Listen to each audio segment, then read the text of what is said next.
To our next speaker, a very big shift in topics. Vishnu is going to come and share what I would call some life insights, and if you look closely, you'll find some of the jokes in there. Our clicker's not working. So just tell me. Thank you, Paul. Good afternoon, everyone. I wanted to share my hard-learned lessons in life today with all of you.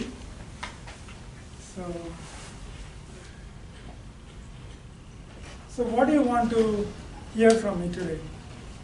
Maybe success, which is quite related to the field that we are working in, technology, which is quite related to God. Hope it all made you curious enough so that we can go to the next, the first category, which is success. Succeeding is an art. No amount of science can substitute for this art. How many of you want to be successful in life?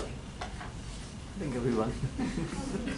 So, good talks start with dumb questions like these. So, is this an observation? Is this observation an art or a science? It's an art because not everyone can utter the same sentence and evoke the same kind of humor to make the talk successful. So it's basically an art. You need to get the knack of it and apply that knack to different scenarios in life repeatedly. Change can buy time, but not necessarily success. These days, when a project is not going well, in fact, even when it is going well, the first thought that comes to the leaders is change. Change the people, change the product, change the process. But change is no guarantee for success. A good anecdote to relate to this observation is the 3 envelopes joke. I don't know how many of you have heard about it. It's been floating around for almost 30 years now. I heard that joke about 30 years back, and it has been going strong all these years. Means it's probably time tested. And the joke goes like this. So a manager, when he is leaving the job, he prepares 3 envelopes for his successor.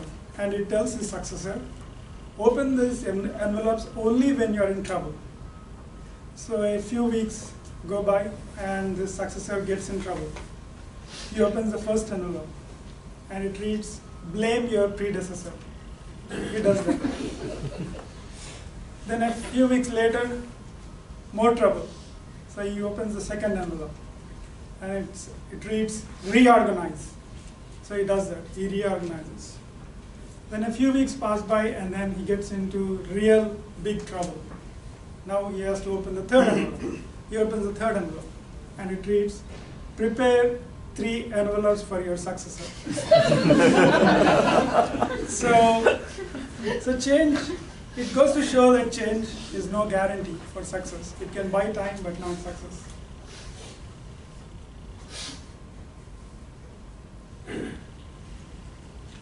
Possession is really an inverse phenomenon. What we think we possess actually possesses our mind, feelings, and emotions and manipulates them like never before. Often, success is mistaken for possession. We're all born with our fists curled, grasping onto everything that we can all through our life. It takes us a lifetime for us to realize that we possess nothing and we take nothing when we leave. Eventually, we uncurl that fist and die with our palms open.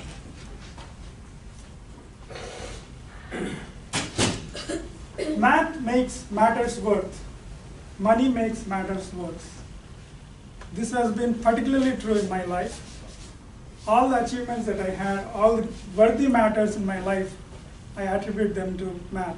It all started when I received a gold medal for topping my state in Math Olympiad. Subsequently, I received quite a few honors. The most recent one being from ACM, which is the largest computing professional society. You can look up my LinkedIn profile if you want to know the details. I attribute all of them or most of them to my grounding in math. On the other hand, all the matters that turned worse for me, I attribute them all to money. It started when my father passed away when I was a teenager. It actually did not start yet. The problem started when we received the retirement benefits or death benefits after my father passed away. It all came to about 2 lakh rupees, which is in today's currency, it's slightly less than $3,000. But some people made it explicit, some people made it implicit request, but it was pretty clear that people wanted a share in my father's death benefits. So they arm-twisted us in many ways, spread rumors and stuff like that. But unfortunately, even for those $3,000, I mean those days, my father was a bank manager, but the death was not planned. I mean the death was completely untimely.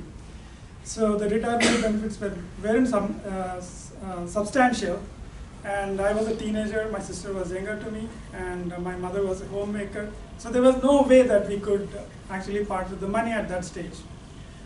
So that continued for a few years, and then this pattern of arm twisting for money continued in my life many times, or multiple times, with increasing magnitude, many times as the time went by. So that's why I would think that math makes matters worse and money makes matters worse. So math is like, math is the heart of the matter. That's what I would think. When you touch somebody's heart, the person melts and yields. The same thing with matter. When you express it in math, it actually yields. That's why most of the computer science techniques that you study, that we apply in our day-to-day lives, are based on math. The grounding is all in math.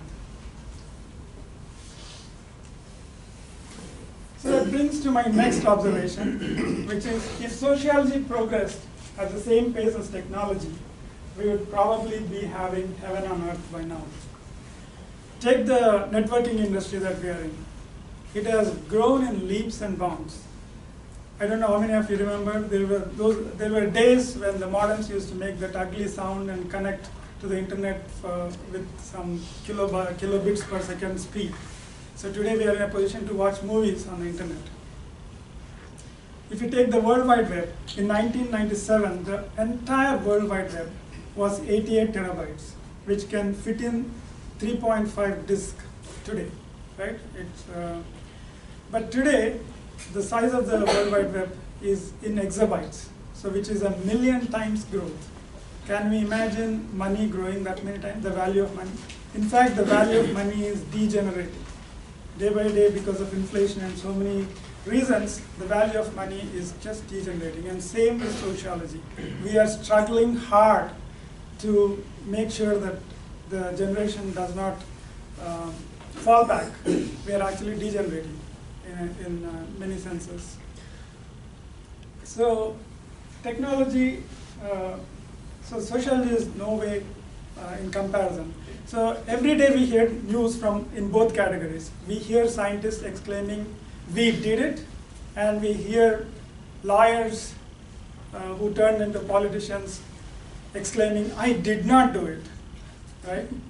So there are two classes, distinct classes, which takes me to my next thought.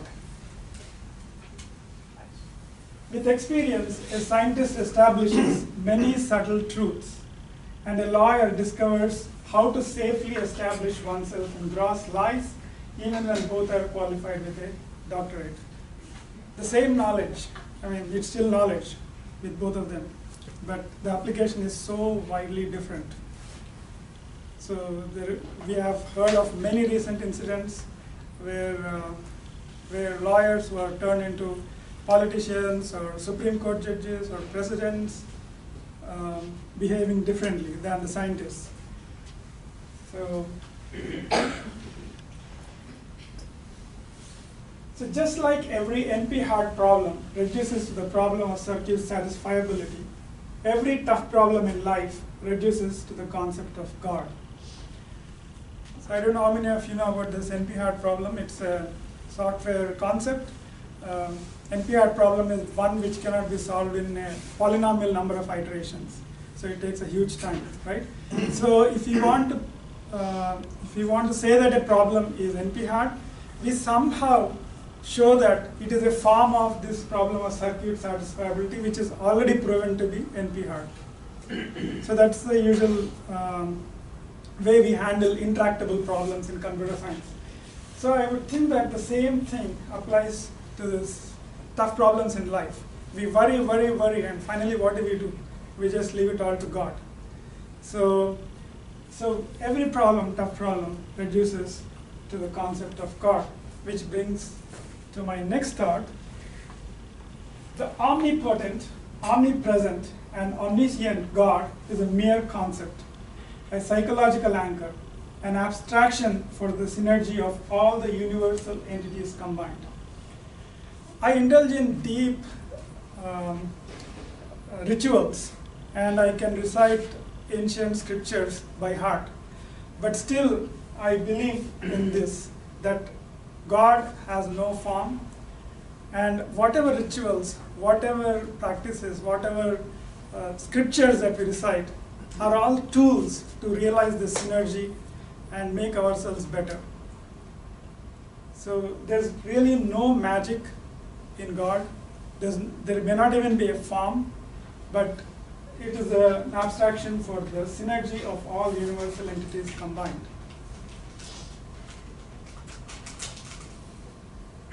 Just like impurities in silicon led to the nirvana of silicon, and modern technology, correctly used human body can lead to the nirvana of the soul housing it. So silicon is like, you find so much of silicon in beaches, right? What do we do with it? We just play volleyball on it, otherwise. But we just add a little impurity into the silicon, and the whole world is transitioned into what we are living in today, right? So the same thing with the human body. Human body has disease, decay, and all the problems in life, right? Whereas soul doesn't have any of that. So it is imperative that we associate ourselves with the soul rather than with the body. That can be only done by using body through tools like yoga, meditation, and prayer. By the way, talking about God, God is like, I would think it's like a big data.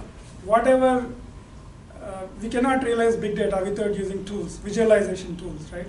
So all these rituals, all these practices that we have, all these ancient scriptures are basically like tools, visualization tools. You use them to visualize God. It's really not a matter to fight at all. There are various tools, and everyone is free to practice those various tools. So human body can be a bridge to realize the soul, which is eternal, which is supposed to last beyond your life. So that is the reason why I think that most of the pain in today's world is needlessly perceived. If you associate with the soul rather than the body, you will not even perceive that pain. And the way to associate with the soul is through meditation. You know yourself through meditation.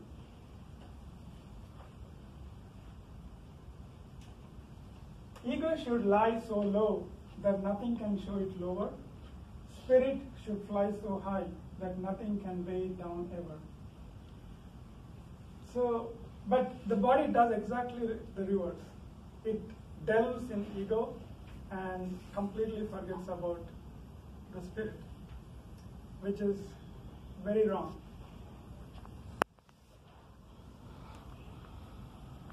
So if you like my thoughts, you can continue reading about them. I have a blog, and those blogs have been a long time. I did not update them, but you can still look up them. My readings in life are the same name, .blogspot.com.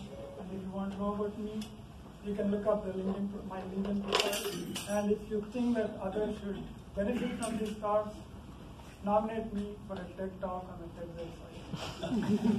Thank you. We do have time for questions. That was a very different talk than our last one. So any questions? I'm sure we can get some more good insight. Yes. What are the top three books? Like, what are the three books you would recommend me to read? For the books, so life is your book. I mean, for me, my life was my book, the biggest book. I do not read that many books, but your life is your book. That's what I would say. Learn to read from it.